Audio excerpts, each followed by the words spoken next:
So today is going to be fun.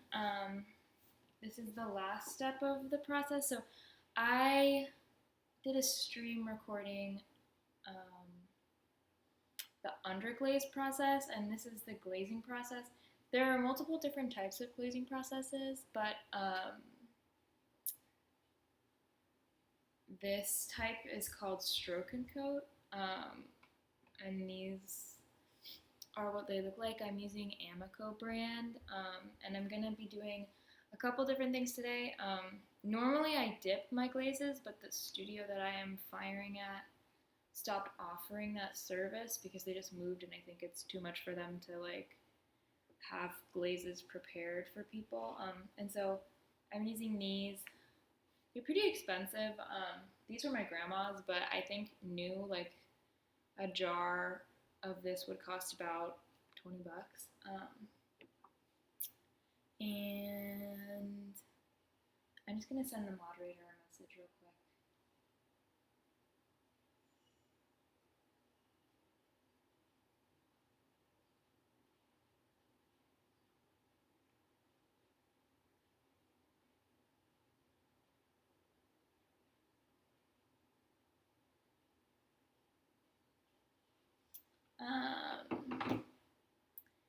And where was I? Yeah, so these are kind of expensive.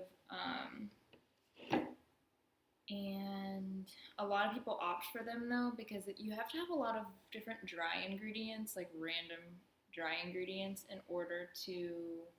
um, in order to make them from scratch and make them in the big batches that you need to in order to dip them. So what I'm doing today is I have 3 mugs that I am going to. This one has some glaze on it. That I'm gonna glaze. Sorry, I just got some. I think I just flipped some glaze into my water, but I'm still gonna drink it. So that's one. This is the other one. They all have this kind of like design on them. I actually made them, or at least made one of them in the stream a few weeks ago, and I liked this little pattern, so I made a few more. Yeah, so I'm gonna paint these. I don't know. I'm definitely gonna layer the glazes, so I think I'm gonna do something like I have this one. It's called Arctic Frost, and then I have this one called Frosted Turquoise, and then Toasted Sage. I think I'm gonna layer them. I don't know which combination I'm gonna use yet. I think I'm not gonna do Arctic Blue because I did a couple of those. I used it before on a few other pieces, so I think I'm gonna do Toasted Sage over Frosted Turquoise or something along those lines. And so then I'll get something similar to these two colors. Layering glazes is really interesting because sometimes, it kind of makes sense. You kind of get like a mixture of the two things, but sometimes like you'll combine 2 glazes and then like what will come out of the kiln is like pink or something. Pretty crazy. Anyway, so that's what I'm gonna do. But first, I have these planters, these pedestal planters that I glazed in white all over, and then I painted wax on. But I wanted to thin out the wax, so I mixed it with water, which turned out to be a bad idea because then the wax wasn't thick enough. Because what I'm going for is this, and this is a case where the wax is thick enough. You can see like the areas of green are where I waxed, and then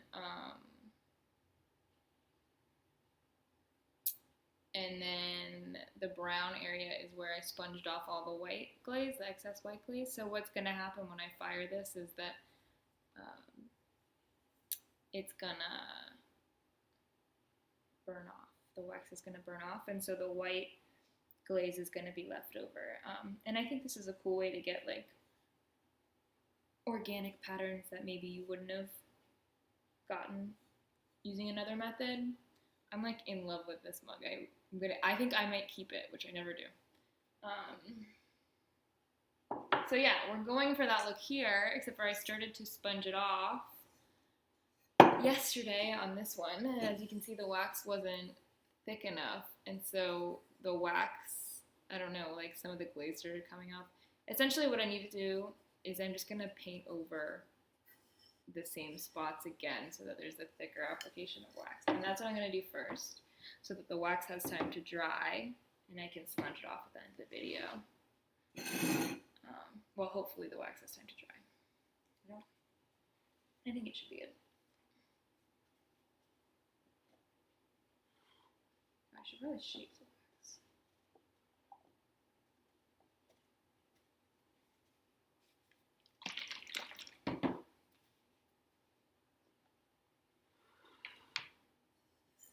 Okay, so yeah. I'm dipping my brush in water first just so the brush isn't so stiff. And then I'm going to go into my wax.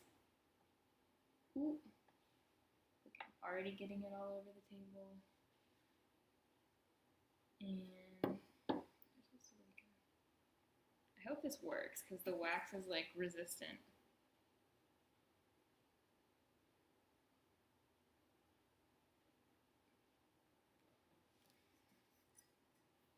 I think what's going to happen is there's just going to be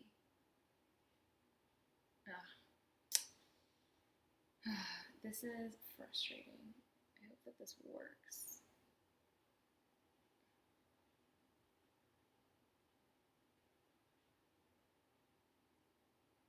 I don't know. It's honestly also possible that I was trying to sponge it off when the wax was still wet, so let me try it again and see what happens.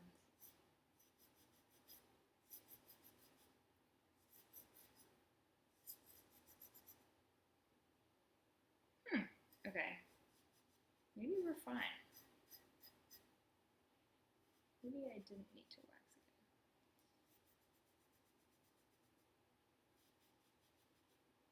Because it's coming off now and I'm not having an issue. Well, maybe I am.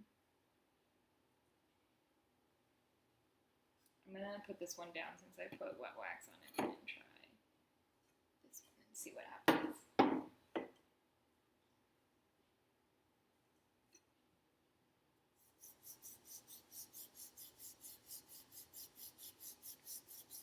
Nope. It's working just fine. Let me try and fix it so that y'all can see. What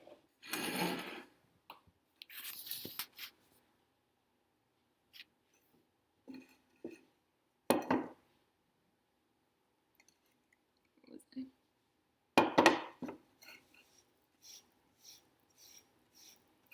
So, as you can see, wherever I sponge, if there's no wax, the glaze comes off, but where there is wax, the glaze stays. Cool little process. I learned this in a workshop the other week with, her name is Maggie Boyd, and she's a pretty famous, at least in the ceramic world, ceramicist based in Brooklyn. And she does really cool stuff. Like, she does the wax, but like takes it to like a whole new level.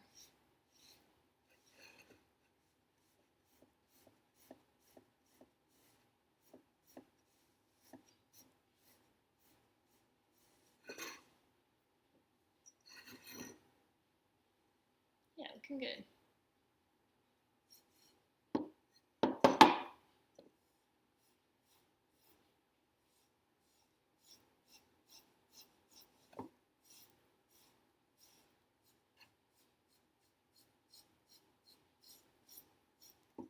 I have learned my lesson here, and that is to never thin your wax out because you can't go back and fix it.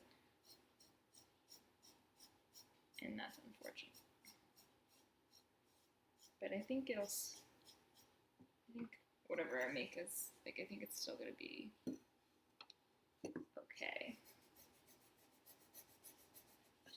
the lines won't be as crisp as I want them to be.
I'm going back to the wax because I'm having the same issue again.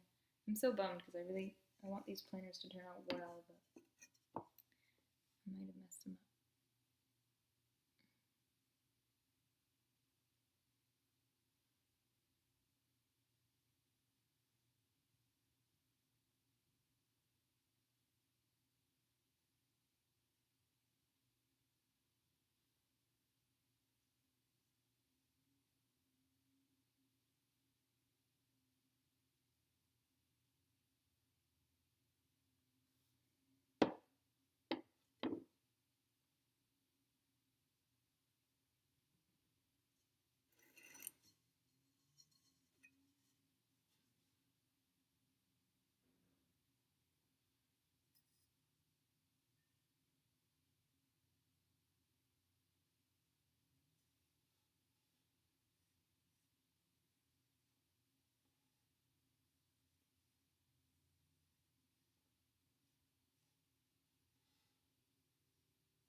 This looks really bad, but hopefully it'll dry and I'll do some sponging and the piece can be salvageable. We'll see what happens. I'm putting it away over here now. Hi, Claire. I am working on a few things. I kind of had a mishap. So I'm glazing a couple pieces, but this is what I was just working on. So the green stuff is called wax resist, and you paint it on however you want, and wherever you paint it on, the glaze will stay. So initially I glazed this all white, and then I painted the wax resist on, and then I sponged around it and also on it, because like once there's wax, it's not going anywhere.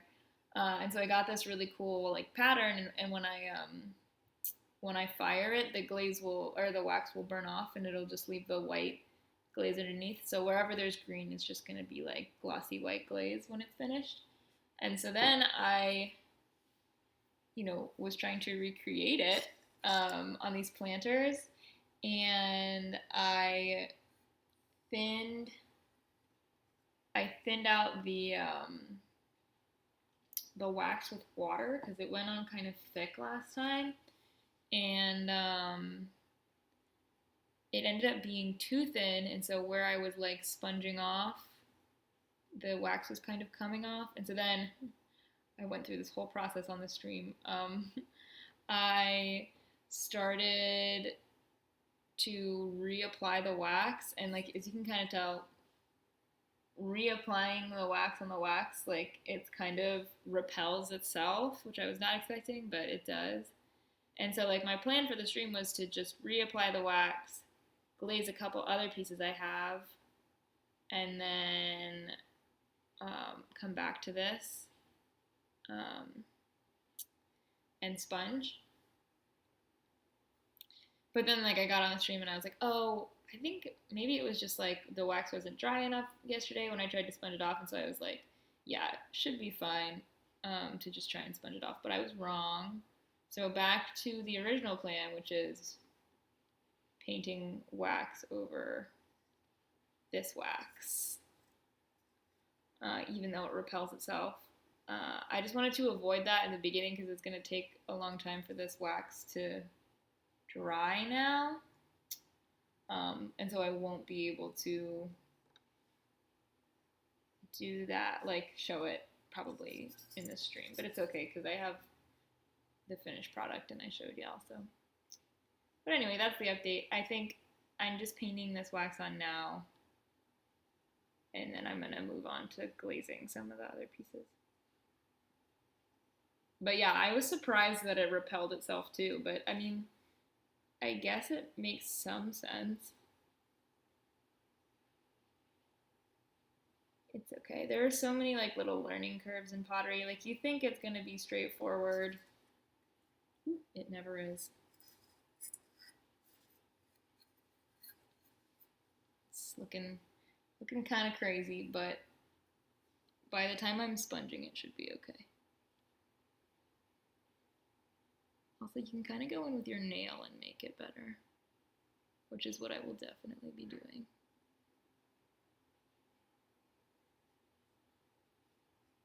These are just going to require a little bit more TLC.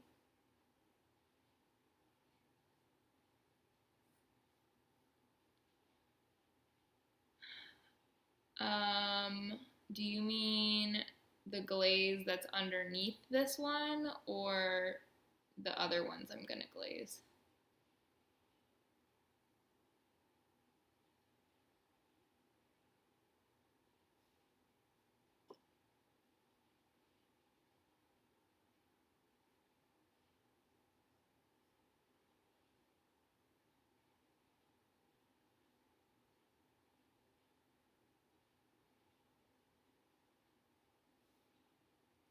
So the under, this is white, and it's just going to be glossy white when it's fired. And then the other one, I don't know. I will show you. I showed in the beginning of the stream, and I'll show again. We have one color called Frosted Sage, or Toasted Sage, and then Frosted Turquoise. And what's the other one? Arctic Blue. And I think I'm gonna layer Frosted Turquoise over Toasted Sage. And I'll show those in just a second once I finish waxing.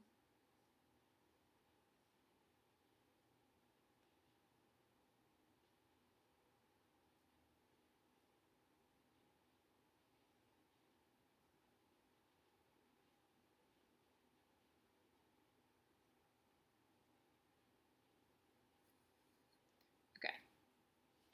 Waxed, and then I'm gonna have to, oh, hi moderator. Glad you could make it, and it happens to the best of us, so completely understandable. I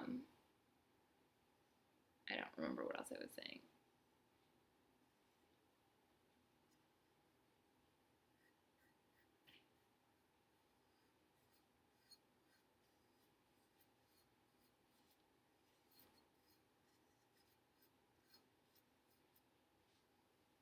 Okay. Putting those away. Hopefully those turn out okay.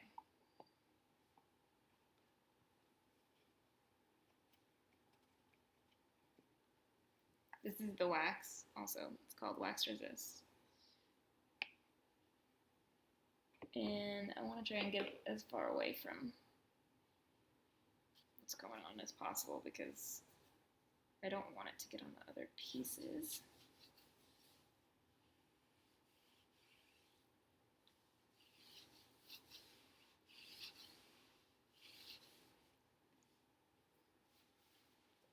Yeah.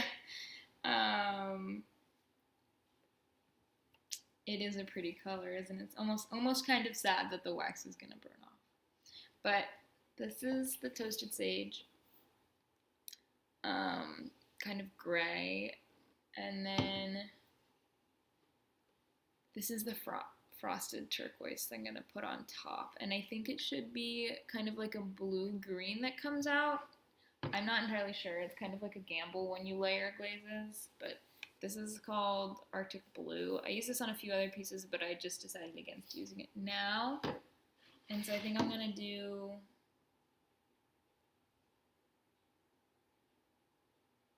Toasted Sage over Frosted Turquoise. Yeah. You want to make sure to shake it so that you get all of the, get it all mixed up. Otherwise it might turn out weird. Oh, I might not be able to open this. It's been shut for like, yeah. Open this one. I might need to go downstairs and get a family member. Ooh. Open. Okay, we got one. I know I can open this one because I just did.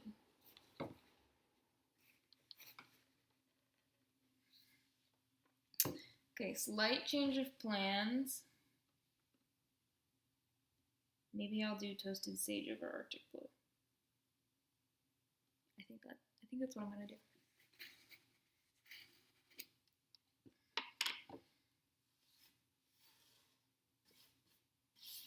Or maybe Arctic Blue over Toasted Sage. Yeah.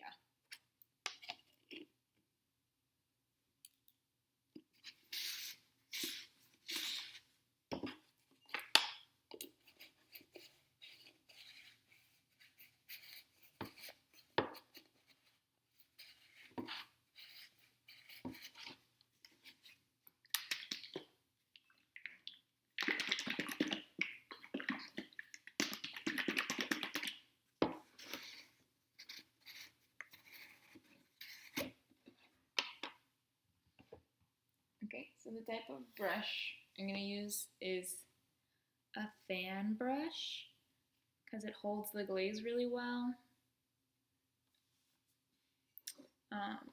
one applying. And I'm going to start doing the inside first. This process is similar to what I did last time with the underglaze.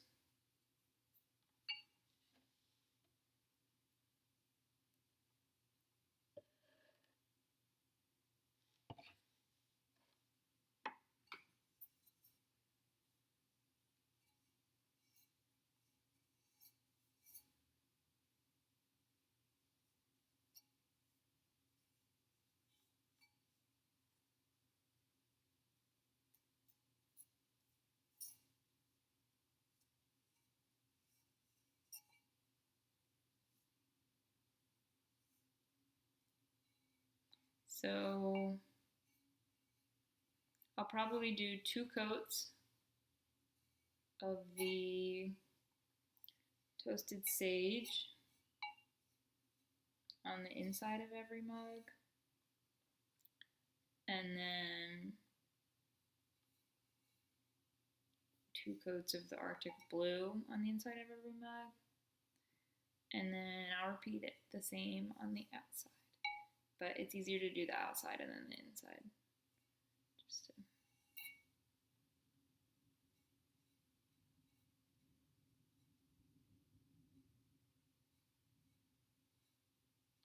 Ooh, I heard some thunder.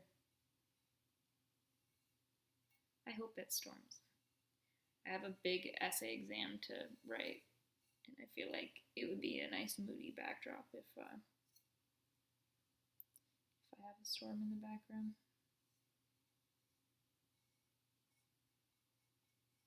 How are finals going for you, Isaac? I hope you're not too busy. So, got the first coat in there.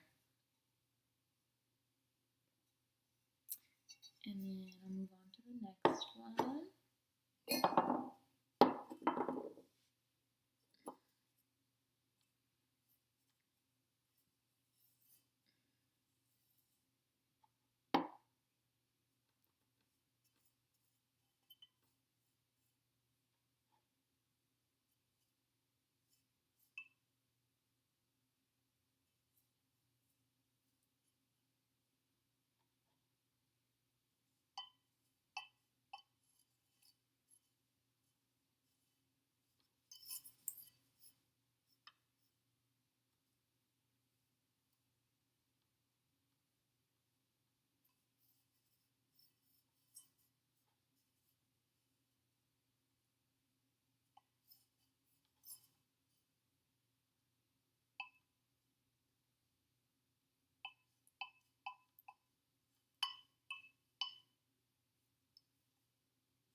Gotcha. Yeah, I feel like it's just like a pretty busy time of year.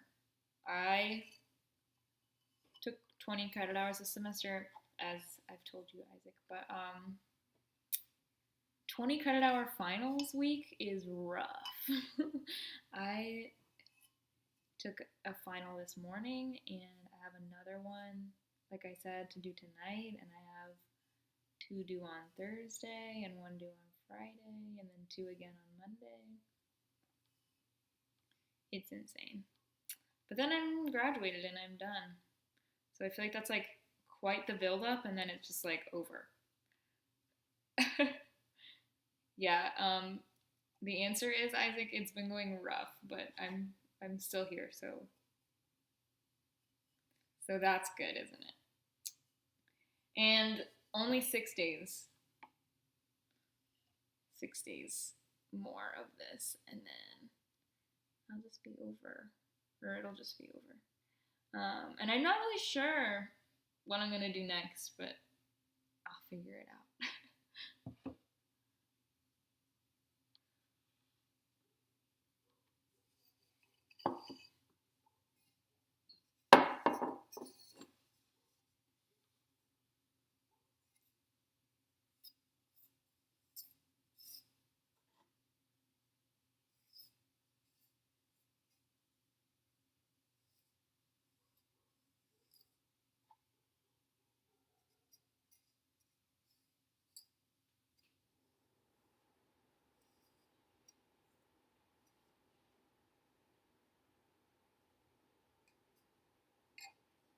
Oh, thanks, guys. Yeah, I definitely will be relieved when it's done.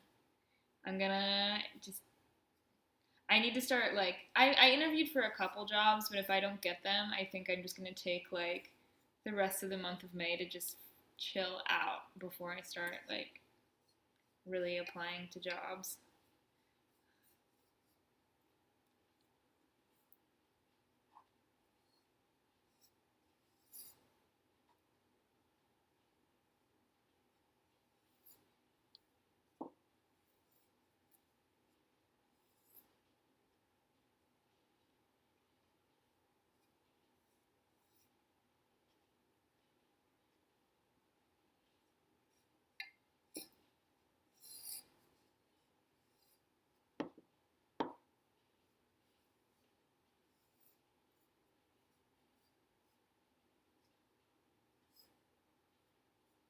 Yeah, Claire, I think you have the right idea. Gotta decompress a little bit.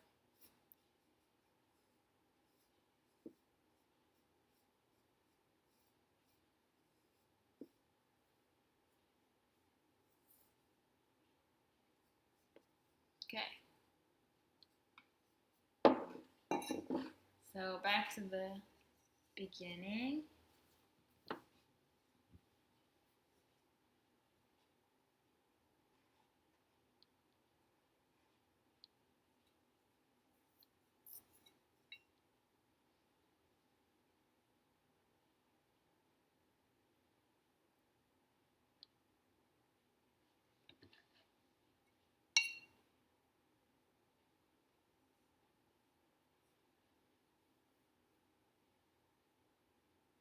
Oops, I'm making a mess.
Oh, thank you. Yeah, I made two shapes this time around, like this rounder shape with these kind of handles with the little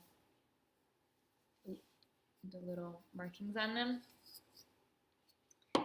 And then I don't think I showed you these because I showed Claire, but there's this one, and it's kind of like got, I don't know, like the three little indentations, and I think this one's my favorite. Um, I think I'm gonna keep this one, which I was saying before, like I never keep them. Where was I?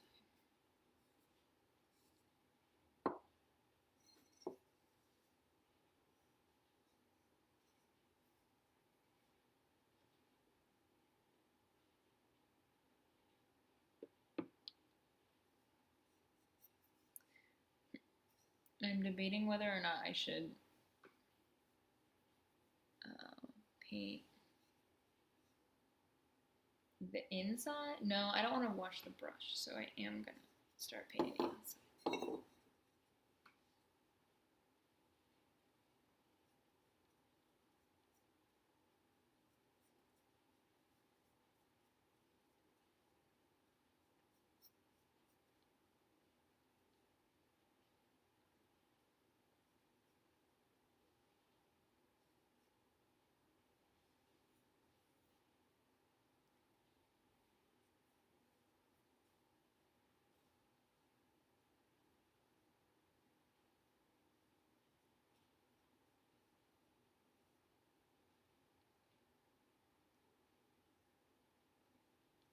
Oh, thank you, Isaac. Yeah, I try to mix it up because when you add little details like that, the glaze kind of melts with it. Like sometimes glazes really change depending on the texture of the pot, and so it can make for some really like pretty colors and eye-catching glaze. I don't know, design.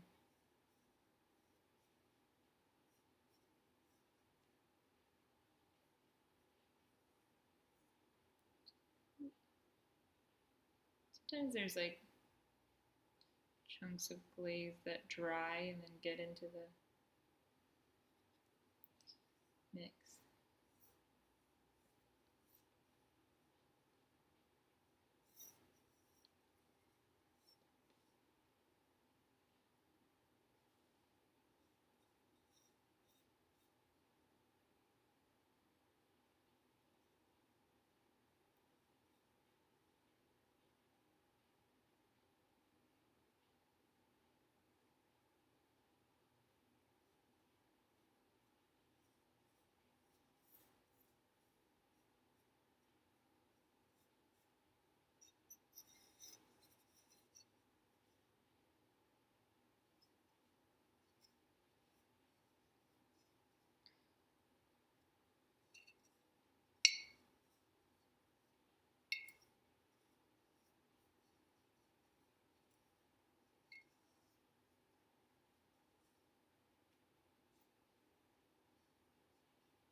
I'm kind of like, whenever I find a chunk, I kind of just rub it on the table, but don't worry, this stuff comes off really easily. It just sponge it off. It just sponges off like mud or dirt.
Hi, is this what makes it nice and shiny when you put it into the kiln?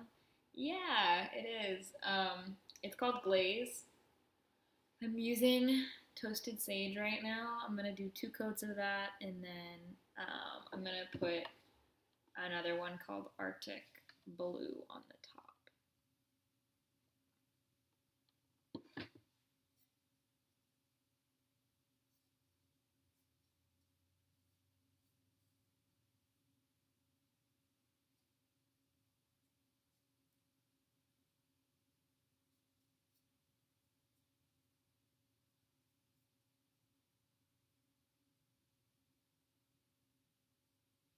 Did I make the cups myself too? Yeah, I did. If you look back at some of the older streams, there's streams where I'm on the wheel. There's streams where I'm hand building. I made these on the wheel though. Um, as you can tell, they're kind of more symmetrical, and when you hand build, you kind of get stuff that looks a little bit more organic.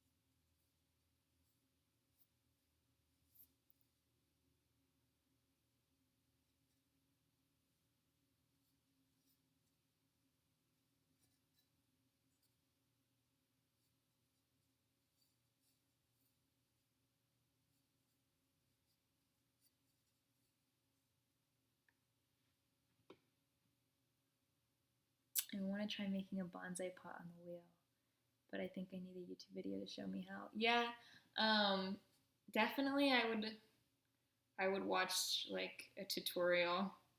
Um, there's a lot of really like random specific steps that you have to take when you're throwing, and um, yeah, it's definitely helpful to have some idea of what you need to do before you get into it.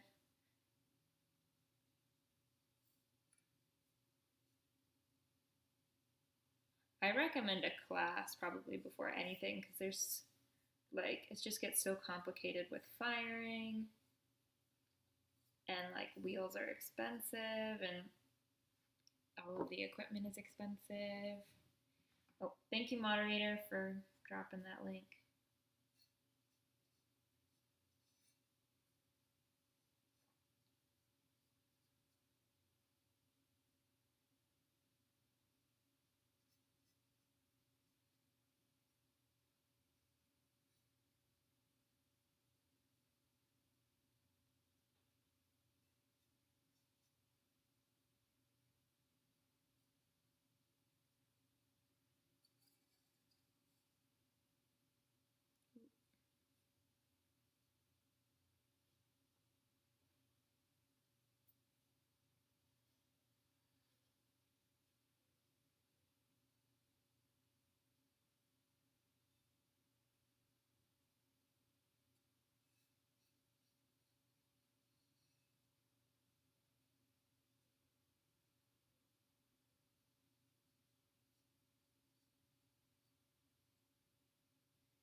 Yeah, wheel throwing is hard. I feel like there's no real way around it.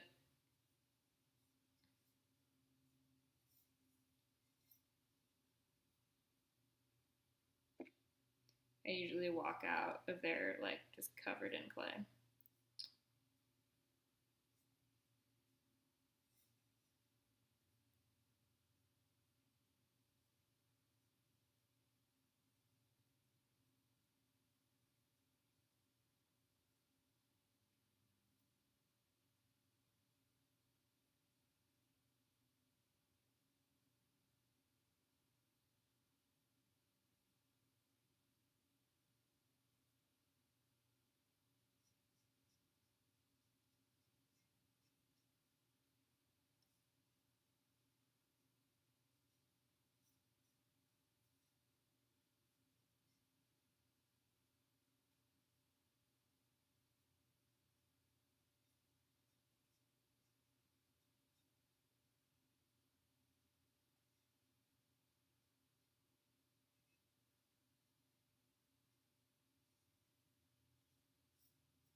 Do you teach this at your uni, or is it a job or a hobby for you? So I don't teach it. I do Twitch streams like this where, I mean, it's kind of like instruction. I kind of just like walk through the process. Um, but it's mostly my hobby. I started doing it at my university though. We have like a craft center. And so that's where I learned how to make pottery. But like I stream because I am an NC State library employee, and so all of the people who are employed, or all of the digital media consultants who are employed by the library, have a stream, and they stream, kind of like what they're interested in terms of media making, and so I make pots, and that's why I stream my pottery making. But yeah, I applied for a few jobs, like to be a studio technician, and I interviewed, and I should hear back this week. So very soon, this might be my job. We'll see.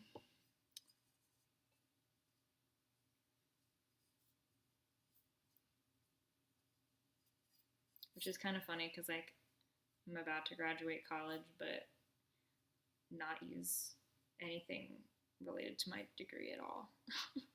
But I guess that's kind of how it goes sometimes.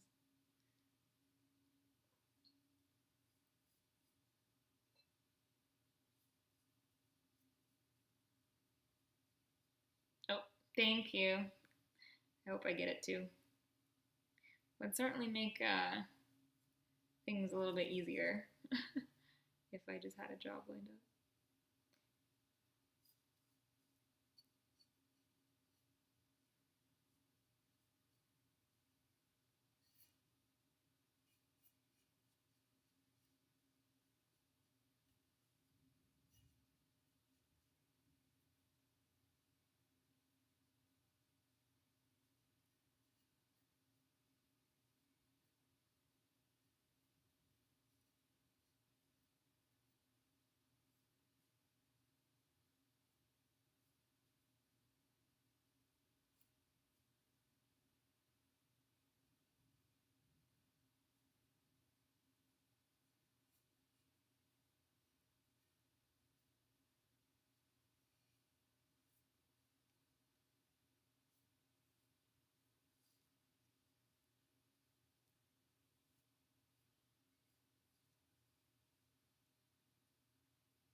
Oh, thanks, Isaac. Yeah, I think you're right. I'm excited um, to kind of take a break from academia, and it's going to be, regardless of which job I get, they're going to be very physical and kind of labor intensive. Because it's like pottery is a very physical craft, especially like if you're a studio technician, like you're loading, unloading kilns, reclaiming clay, like it's just a very physical job. But I think I'm kind of excited for that after so many years of just using my brain. I'm especially after a 20 credit hour semester, like I'm really ready to not use my brain at all for a little bit.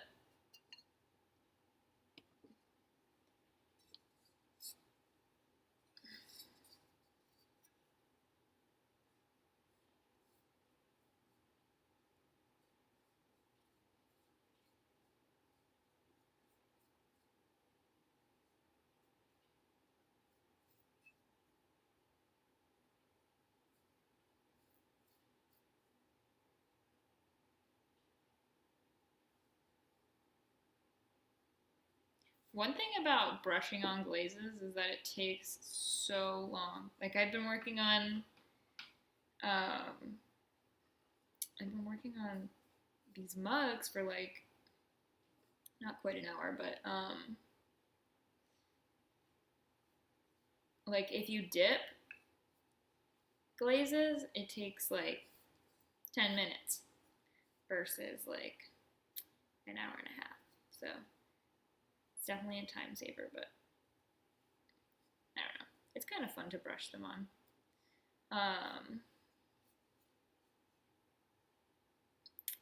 But yeah, academia stuff does get exhausting. I don't know how there are people who go from like, undergrad straight into getting their PhD. I have two friends who are doing that right now, and I just feel overwhelmed for them. But yeah, I also excel at not using my brain. It's I think I like like yesterday I like I have like so many finals to do, right? And I'm like so stressed out. And like yesterday though, like I like actually calculated how many hours I worked for. And so I only worked for like 2 hours yesterday on school stuff, and the rest of the day like was just me worrying about how I had to work on school stuff. Which is not good. So I don't know. They say, I don't know who they is, but I've heard that procrastination is like like it's like your brain is trying to avoid uncomfortable emotions that come from doing work. Um, which is true because it's like not fun to sit down and do most schoolwork. I thought that was interesting when I learned that.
Okay,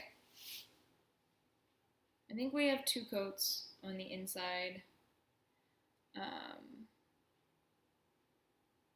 and outside of this color. So now I think I'm gonna switch to the Arctic blue.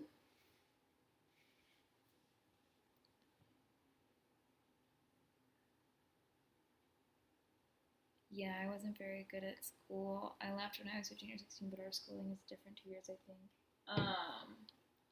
Where are you located? I feel like you said uni, so I feel like you're from the UK. And Isaac says, sometimes I have good luck trying to take small breaks too.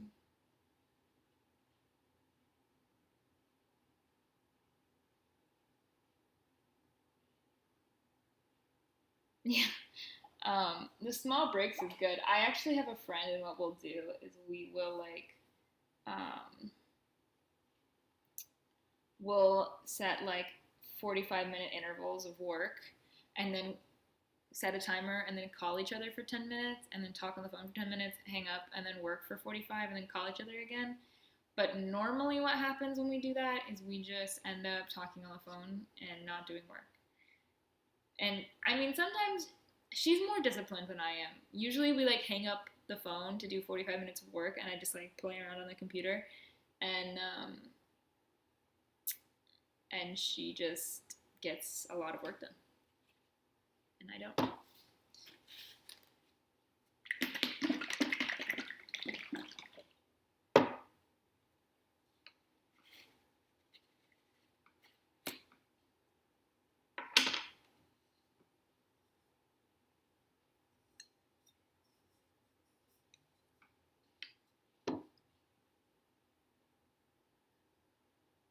Nice.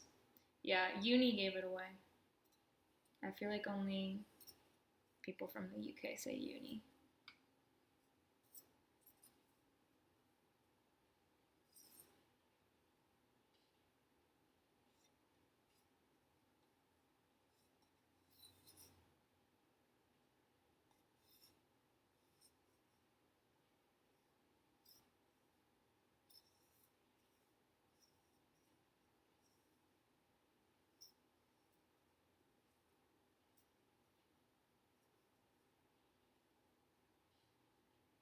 Yep, we call it college. People say university, like we'll say like my university is whatever, like, but no one says like I'm going to university. I feel like people mostly say I'm going to college,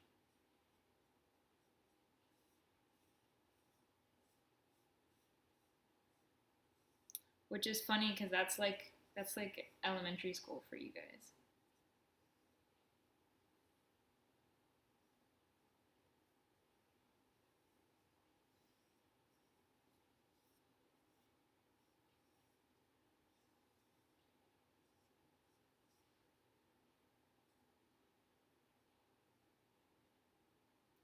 Oh, Isaac, that's actually such a smart idea. That makes a lot of sense.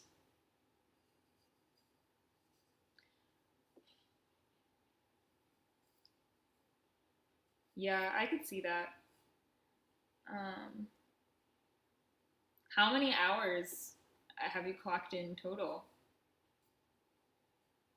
Schoolwork mod.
So you can kind of see the Arctic blue is lighter in color than the toasted sage.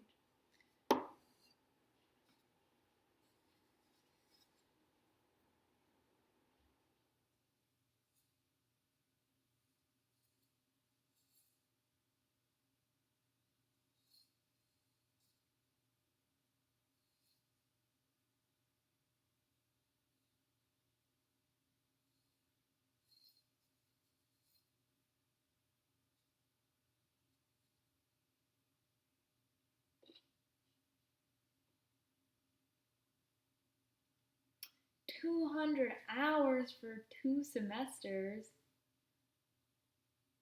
Isaac, I feel like you put more work into school than I do. You must.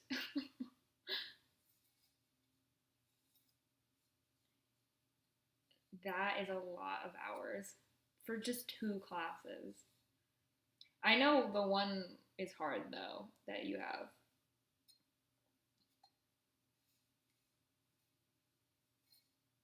And the other one that we had together was a little different. Like it was kind of the weather class was kind of time consuming too. But still, 200 hours is insane.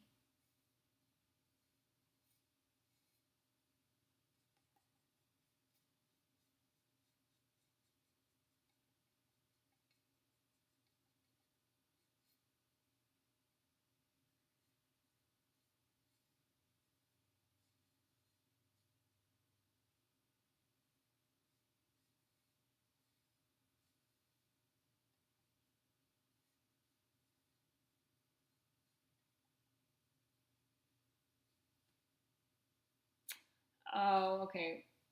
One that must be a really hard class. I'm sure it would take me 160 hours for a software engineering class, honestly.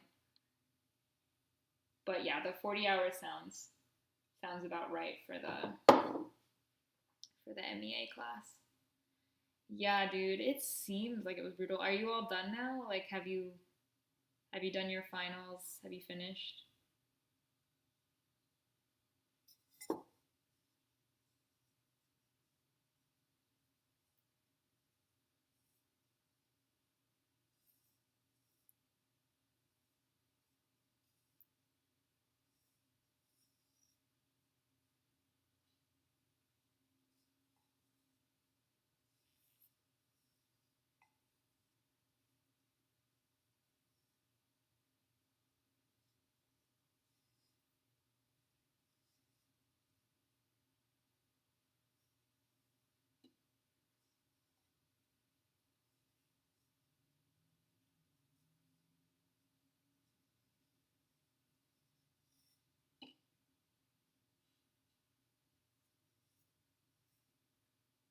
Okay, well that's cool that you get to retake quizzes. That's nice of them.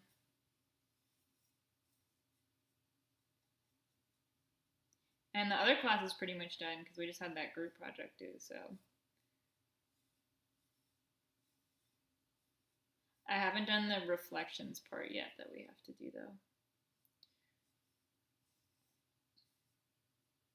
Okay, so we're at 4 coats on the inside, and that's where we want to be. So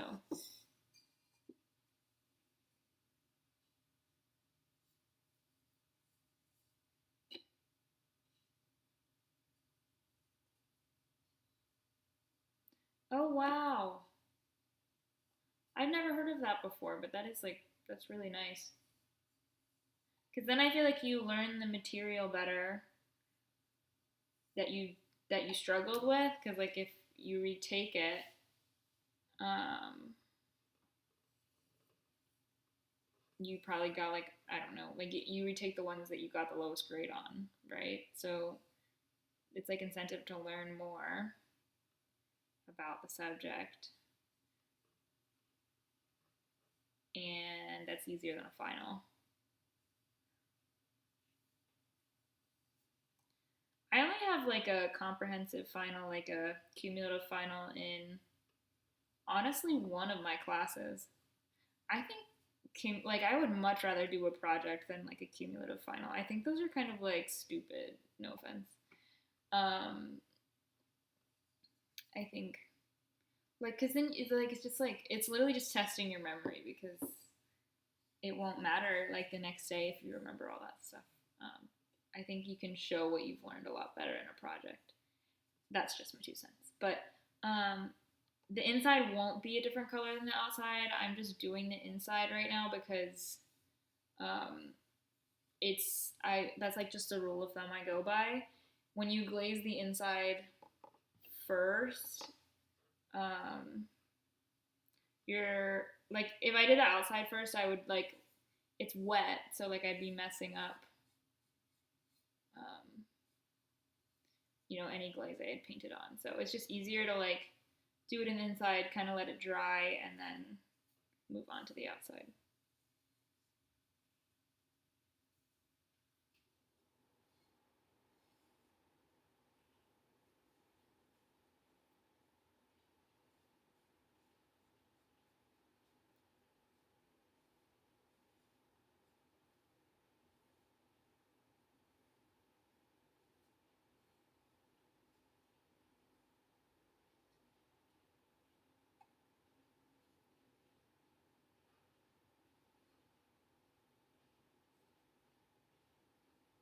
Do you still have to worry about it exploding in the kiln with glazing or not? Yeah, but that's not so much the glaze. That's like if there's an air bubble in the pot. It's more to do with the clay that will make it explode than anything else. Okay, that's still kind of dry.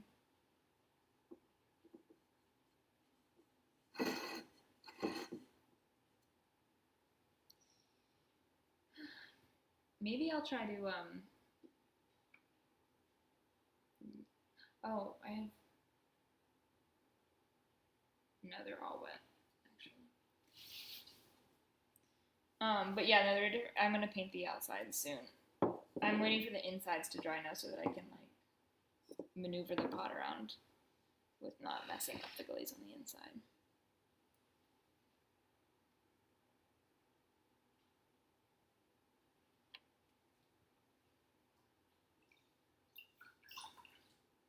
Okay, I'm just like cleaning off my fingers a little bit. Let's go back to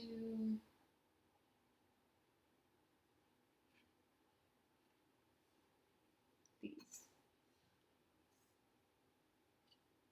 So this is my pot from before. This is the look we're going for, like the sponged off white with the green wax. The wax is gonna burn off in the kiln and leave the pattern behind. So let's see if this works a little bit better than last time.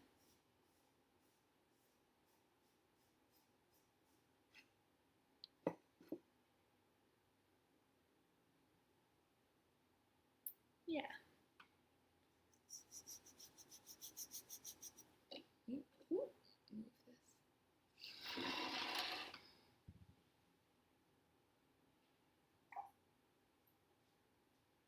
I'm trying to do this so that you guys can see me do it.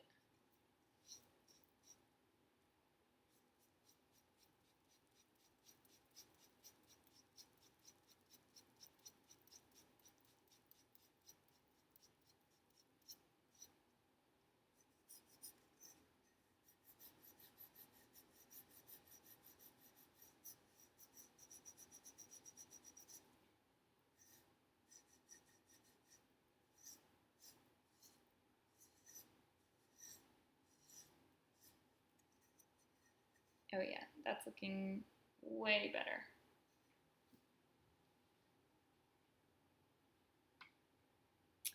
Yeah, I'm not sure if you could use your own beeswax. I'm not sure like what's in this wax or how it works, but like that would be really cool if you could like use your own wax. I don't see why it wouldn't work. The only thing I can think of is like, is this wax is like specifically formulated for the kiln?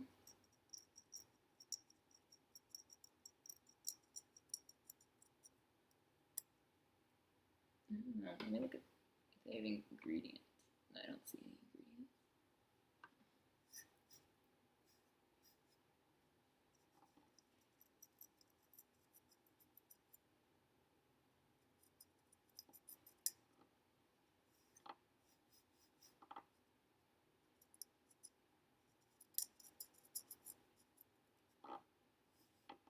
It's cool that you keep bees. I've always wanted to keep bees, but I'm too afraid of them to actually keep them. They scare me.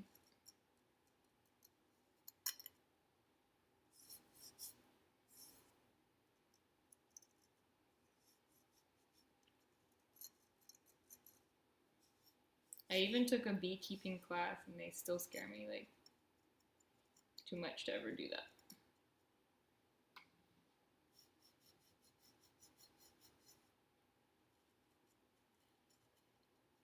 What I'm doing right now is I'm kind of scraping off the wax in parts that it didn't really, so I get like a more even pattern.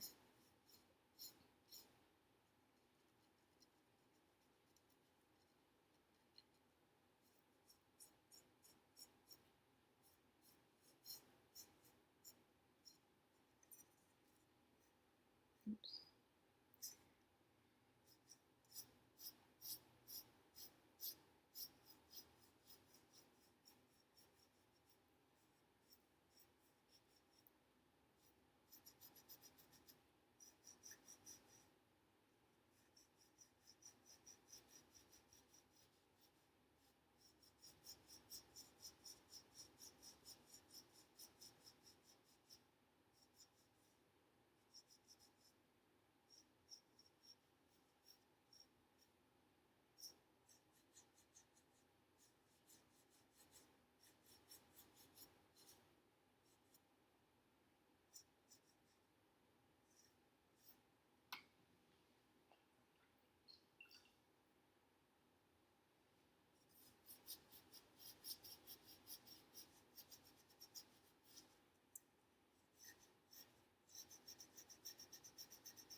Yeah, I think that's cool that you go and teach people about bees because like I feel like people kill them because they're scared of them, but they're like such a beneficial species that it's important to not kill them, even if you're scared of them. And most of the time, they only bother you if you bother them. So I just like it's crazy that people, like beekeepers don't like some of them don't wear gloves. Like that makes my stomach like sink. It's so scary to me. But I mean, I guess if anything, it just proves that they're like not really gonna bother you unless you give them reason to be scared.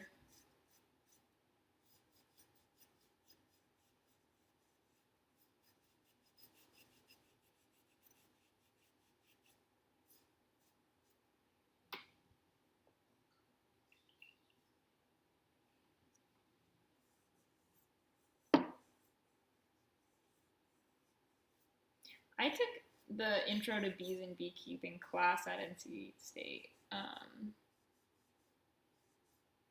and that was pretty interesting. But like, it was COVID, so we didn't get to do any of the like cool in-person stuff that you normally get to do for that class.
I think I'd probably get into gardening before I got into bees. I think those things go hand in hand, though. It seems like something my dad would be interested in. He's so into gardening.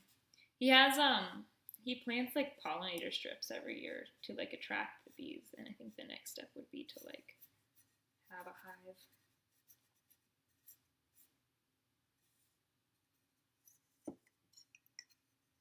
All right, in the beginning this pot was looking really ugly, but it's looking a lot better now. It still looks kind of ugly, but hopefully once it's fired, I don't know, it'll do the right thing.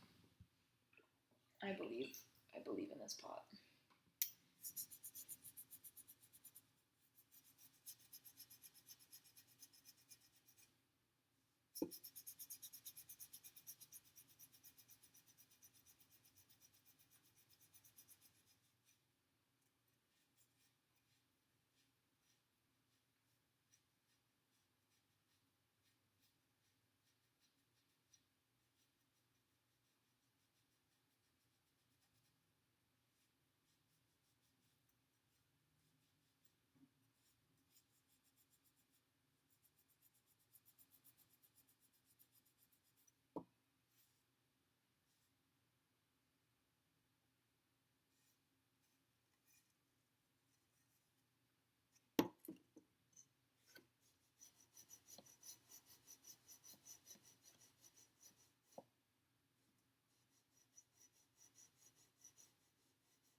So do you do beekeeping full time now, or like teaching about beekeeping full time?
Okay, there you have it. Nice little fun pot, and the base will be white too. Um,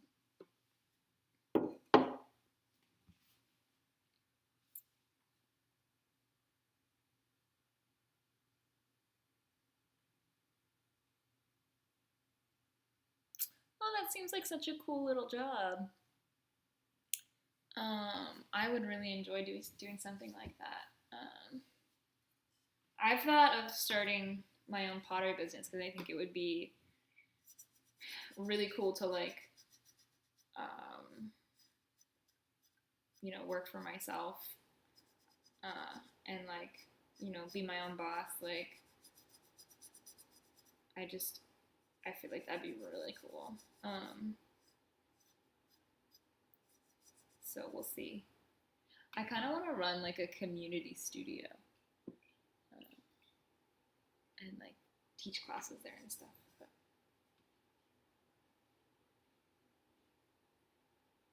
And that's cool that you sell the honey. I've been to England, but I don't know if I've ever tried like specifically English honey. Like North Carolina, we have like North Carolina honey. It's really good. That's one of I really like trying honey for the places that I go. I should have done that when I was in England.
Oh, that's awesome that you've had good press. Is that because like honey's supposed to be good for your immune system? They say here that like we have a really bad pollen season that's like just now ending, um, and so there's like people say that like you should if you have really bad allergies you should like have like a teaspoon of local honey every day, and it's kind of like immunotherapy, and it will like your allergies shouldn't be as bad when you do that. I thought that was, I don't really have allergies, but my sister was telling me about that.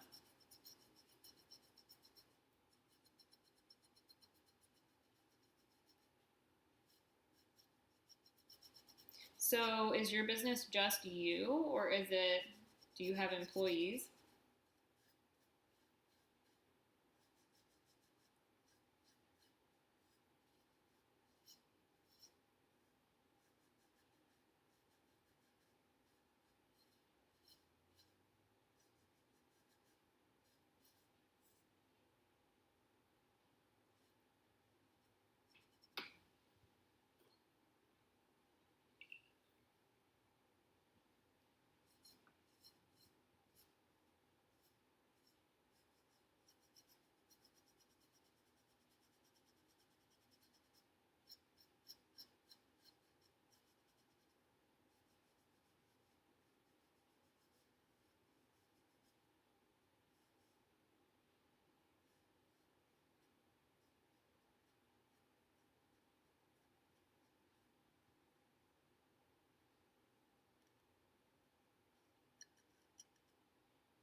Oh, I see. Well, that's cool. Sounds like a nice little business that you got going. Um, and it's cool that, like, even though it's COVID, that's not impacted too much, I guess. What's, like, your sales and stuff. I feel like COVID, too, like, a lot of people have been wanting to shop local now, too. What part of, England are you in?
Yeah, you know what? I think you're right. Like, when I first started 4 years ago, it wasn't as big of a deal, but now everyone is so excited about pots and like handmade things. So I think you're definitely right. I think I've thought about making a business for my pottery. Part of me wants to, part of it thinks like I want to do that part of the time. I don't think I want to do it full time just because it would be so much work. So if I could find another, thing to do half of the time and then make my pots the other half, I think that would be like the most ideal for me.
Well, no, it doesn't mean anything to me. I think I've heard those names before, but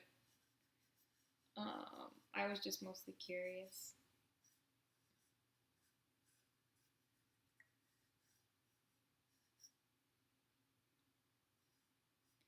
I think I'm fulfilling the American stereotype of being bad at geography right now.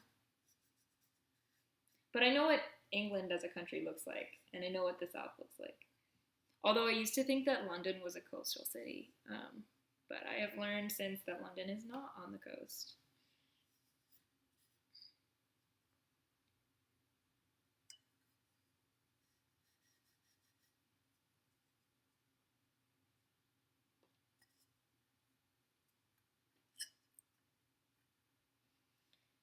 Okay, this is all sponged. Looks a little bit weird because the wax is on really thick, but I think this will be a pretty cool pattern once it's fired. And I'm glad. Oh, wait. Never mind. I gotta sponge the inside. But I'm glad I'm finishing these pots right now because I want to go take them to be glazed soon so that I can sell them.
So when the wax burns off, does it change the color or something?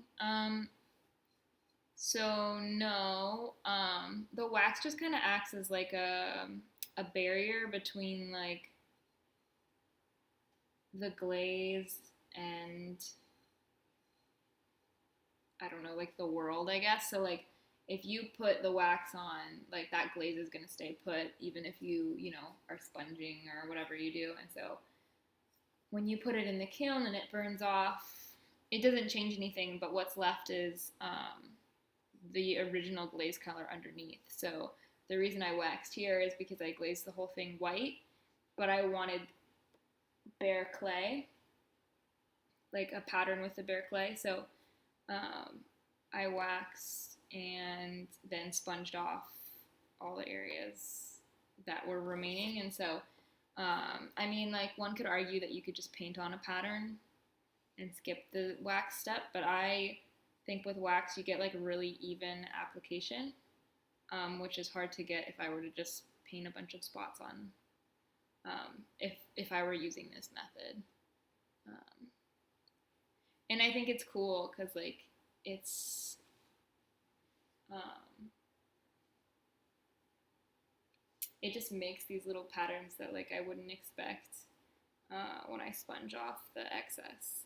I'm always really happy with the result. I say that like I've been doing this technique for years. I actually just bought the wax resist the other day, but like in the few times I've done it, I've been really happy with the results.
When will we get to see these in their final form? Unfortunately, this is my last stream ever because I'm graduating, so I don't think you will be able to see these in their final form. Also, I'm not sure when I'll get them fired, but yeah, this is my last stream, which is really crazy. I'm graduating, and so once I graduate, I will no longer be streaming, except maybe I will. Maybe this isn't my last stream ever, because I might work for the libraries during the summer, and if I do that, then probably will stream again. So there's a 50-50 chance that this is my last stream ever. We'll see what happens. But I don't know if they're still going to do the Twitch streams in the summer or what's going on.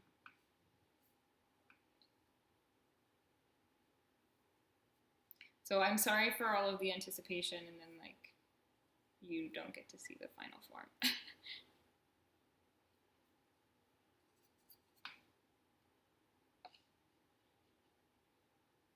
Oh yeah, I didn't even think about that, Isaac.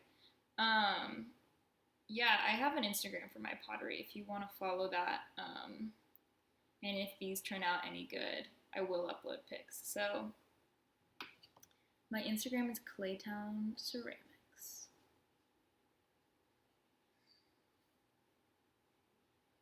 I changed the handle, Isaac, by the way.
Yep, that's right, Isaac.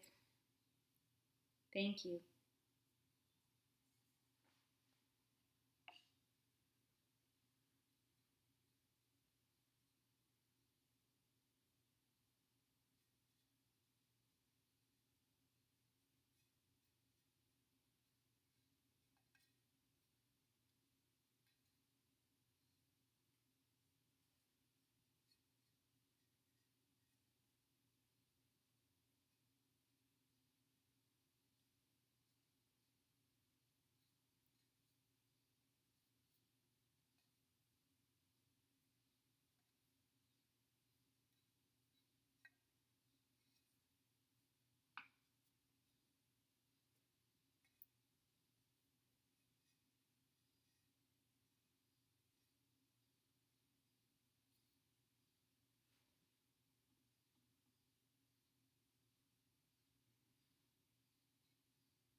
Yeah. Um, Sorry. I don't think there's anyone else who does pottery on this channel at least either, but there are plenty of pottery Twitch people streamers. I'm pretty sure there's like a whole channel dedicated. I'm in a group chat. I don't actually know what it's called, but it's like Pottery Twitch, and so there's lots of people who could probably teach you more than I can.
Oh, thanks, Isaac.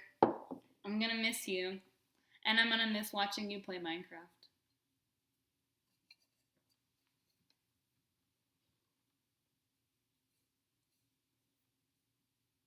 But yeah, there is a lot of other cool stuff going on this channel um, that you should definitely check out, especially like craft related stuff. Like I feel like there's like sewing and sticker making and really cool kind of stuff.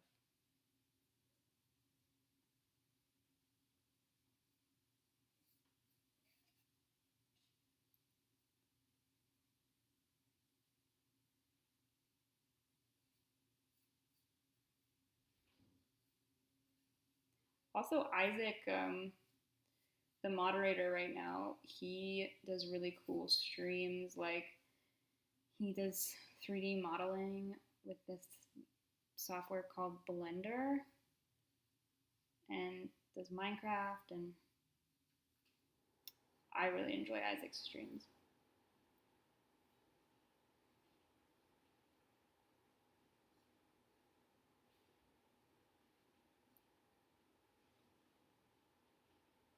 Aw, I'll miss you, Claire, for sure. Thanks for teaching me how to stream Twitch. Wouldn't be here without your guidance.